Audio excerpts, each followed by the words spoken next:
Jadi jangan salahin saya dong kalau saya jawab apa adanya. Kenapa lu sewot, ya? Kalau nggak mau disentil ya jangan nyentil. Kalau nggak mau dicubit ya jangan nyubit. Oke? Aduh, please lah. Hai, ketemu lagi dengan Rizka Yuni. Baru-baru ini, warganet Indonesia makin berani angkat suara. Terutama setiap kali muncul ejekan lama dari sebagian pihak Malaysia yang bilang Indonesia itu miskin. Dan jujur aja, respons netizen kita sekarang bukan marah berlebihan, tapi capek. Capek sama narasi usang yang itu-itu lagi. Pertanyaannya sederhana. Benarkah Indonesia miskin kalau ukurannya cuma dari nilai tukar mata uang? Jawabannya jelas. Itu cara berpikir yang sempit. Mata uang hanyalah alat tukar. Rupiah, ringgit, dolar, semuanya cuma instrumen. Nilainya bisa naik turun karena banyak faktor. Kebijakan moneter, pasar global, hingga kondisi ekonomi dunia. Tapi kesejahteraan suatu negara nggak bisa diukur cuma dari kurs. Warganet Indonesia paham itu. Makanya sekarang jawabannya lebih tenang, lebih logis, dan kadang malah nyentil balik dengan fakta. Indonesia punya pasar domestik besar, sumber daya melimpah, industri kreatif yang tumbuh, startup yang diakui dunia, dan posisi strategis di Asia Tenggara. Dari ekonomi digital, manufaktur, sampai budaya dan pariwisata, Indonesia bukan negara yang bisa diremehkan begitu saja. Dari beberapa komentar ini banyak banget yang selalu ini dari tetangga sebelah ini selalu mengagungkan mata uangnya, terus per kapitanya, aduh. Ditambah pula selalu ngatain kita orang Indonesia itu IQ 78. Kalau lu itu IQ-nya di atas saya, pasti nggak akan komentar kayak gini. Ini komentarnya orang goblok, ngerti nggak?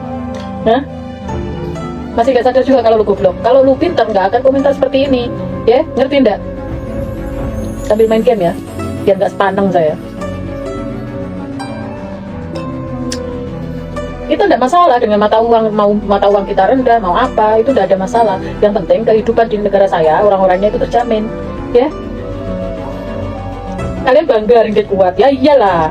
Tapi kuatnya cuma buat foto di HP. Coba bawa dompet asli lu ke pasar malam tuh, langsung kelihatan mana yang beneran bisa hidup nyaman. Gak yakin gua itu lu bisa hidup nyaman kayak gitu, lebih nyaman dari kita, betul atau enggak? 1 ringgit 4.000 rupiah itu kan karena inflasi kalian memang rendah dari kita, lebih rendah dari kita ya. Ekonomi kalian juga terkendali, tapi lu perlu harus ingat ya, harga sembako bahan pokok di negara lu itu mahal, oke? Lebih mahal dari negara kami. Kalau nggak begitu, kenapa kok banyak banget orang-orang dari negara lu tuh pergi ke negaraku cuma buat beli barang-barang? Ya, ayo jawab aja, jawab honestly ya, jangan jawab yang kayak hipokritan. Mata ringgit gue kuat 4.000, iya kuatnya cuma di angka. Kalau lu tuh punya di dompet cuma 1.700 lo buat apa? Lu pikir saya nggak tahu UMR kalian? Aduh, coba bayar kontrakan di Bukit Bintang kalau bisa dengan gaji UMR lu yang sekian. Coba kasih alasan ke saya kenapa tuh banyak sekali orang-orang lu tuh rela berjubel-jubel nyebrang ke Singapura. Ya karena mereka mencari kehidupan yang lebih layak, gaji yang lebih gede. Karena negara lu itu nggak bisa memberikan yang terbaik buat masyarakatnya, ya. Katanya nggak babu, lah itu di Singapura banyak kok babu dari Malaysia. Orang itu rata-rata babunya. Kalau nggak percaya, ada juga sih orang Tiongkok ada tukang masak tuh, pembantu juga ada.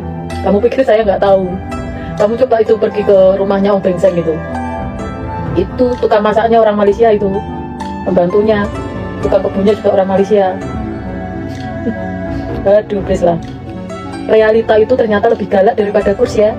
Nikmati aja hidup kalian, ya. Ya. Coba cari aja konten saya yang ngurusin tentang negara lu, ya. Gue malah nggak tertarik sama negara lu, ngurusin tentang negara lu, ya. Saya itu cuma jawabi komentar-komentar yang bertengger di konten saya. Padahal saya hanya membahas Tiongkok, membahas Amerika, membahas negara lain. Ada aja orang dari negara lu itu yang bertengger di kontenku ini. Jadi jangan salahin saya dong kalau saya jawab apa adanya. Kenapa lu sewot, ya? Kalau nggak mau disentil ya jangan nyentil. Kalau nggak mau dicubit ya jangan nyubit. Oke? Aduh, please lah.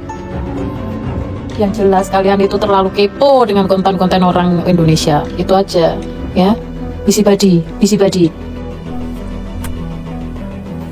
Okeylah, aku cuba jawab komentar ini.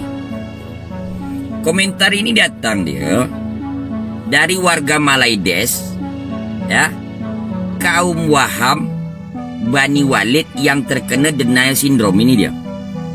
Kenapa aku cakap dia Wahab? Ya kan? Aku penasaran. Saya tengoklah profil dari TikTok dia. Sebetulnya bukan budak-budak lagi. Sebetulnya bukan budak-budak lagi. Makanya aku mempertanyakan yang mengatakan warga Malaides ni, kaum Waham Bani Walid yang kena denial syndrome ni, yang katakan dia IQ tinggi, aku pertanyakan lillahi ta'ala. Sebab dari dulu aku main TikTok, kebanyakannya beginilah. Dia akan spin dan spin dan spin dan spin. Ini yang tuanya ni. Yang tuanya saja memberikan contoh macam gini. Topik aku kan membahas bola sepak bola yang aku bahas ni. Nah, ada yang komentar, ringgit meroket, rupiah merudum. Apa hal kau jawab komentar ni? Kau komen apa ni, Walid? Hah? Oi Barwa, Walaun, topik aku apa? Topik aku bola sepak. Ada pula yang tadi komen, wah badminton kalah, apa ke benda mereka ni? Hah? Topik orang A, kau jawab ke Z. Ringgit meroket, rupiah merudum. Merudum macam mana pun kami rupiah, kami telur tak subsidi tu. Tinggi pun meroket ringgit. Nak beli telur pun kena subsidi. Bangga tu. Hah? Beli telur pun kena subsidi. Bulan berapa dulu tu? Kena potong 5 sen aja. Alah mak, subsidi telur kena potong 5 sen pun kecoh satu negara kan, lucu. Itu yang ringgit meroket, yang telur saja masih subsidi. Rupiah merudum, kami telur tak pakai subsidi. Faham? Aduh, topik aku bola sepak, engkau pergi membahas mata wang. Topik aku bola sepak, engkau membahas masalah badminton. Sakit kepala aku nengok benak-benaknya orang Malaides ni. Malu. Pendidikan dekat sana murah.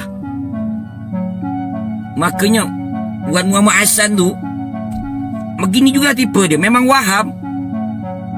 Pembahasan A, dia akan membalas ke Z. Tak lompat B, C, tak. Pembahasan dia satu poin, dia entah ke mana pergi. Gagal fokus. Itu yang katanya IQ tinggi. Hah? Astagfirullahalazim. Konoha memang miskin fakta. Lagi ya, you ejek saya punya negara ya. You punya negara juga fakta. Legalkan tuh judi dengan kasino ya. Bertujuan apa? Agar dapat pajak besar dari kulit putih yang datang dekat situ main judi. Boleh kah macam tu? Bangga kah you macam tu? Kata you punya ajar ya. Tapi apa you buat? Legalkan judi dan kasino. Tujuannya agar apa? Agar dapat banyak pajak. Bangga kah you dapat banyak pajak, dapat sokongan dari uang pajak itu? Dan sekarang you kaya, you berbangga diri dengan sombongnya. Bangga ke? Bangga ke dengan uang judi itu? Tak payahlah bangga ya. Sehingga terus sombong. You paham ke? Iblis itu keluar dari surga pasal apa? Pasal sombong ya. Jadi you mau macam iblis gitu, sombong sangat. Nak kerja apa dekat Indonesia? Duit kamu murah. Duit kamu murah. Tahu tak? Nak pergi kerja buat apa? Berapa juta duit kamu? Sama dengan RM100 Malaysia. Rakyat Malaysia pergi ke Indonesia. Warga Malaysia terkejut, ringgit tidak laku di Thailand, sementara rupiah diterima di banyak negara. Baru-baru ini viral jika warga Malaysia dikejutkan dengan kabar bahwa mata uang negaranya, ringgit Malaysia, tidak. Kejap. Ringgit Malaysia tak laku di Thailand? Respons warganet hari ini juga menunjukkan satu hal. Indonesia sudah move on, bukan denial, tapi percaya diri. Kita sadar masih banyak PR kemiskinan, ketimpangan, pendidikan, tapi negara berkembang bukan berarti negara gagal. Justru Indonesia sedang berproses, dan proses itu nyata. Ejekan Indonesia miskin terdengar makin basi, karena realitasnya sudah berubah. Sekarang Indonesia bukan lagi penonton di Asia Tenggara. Indonesia adalah pemain.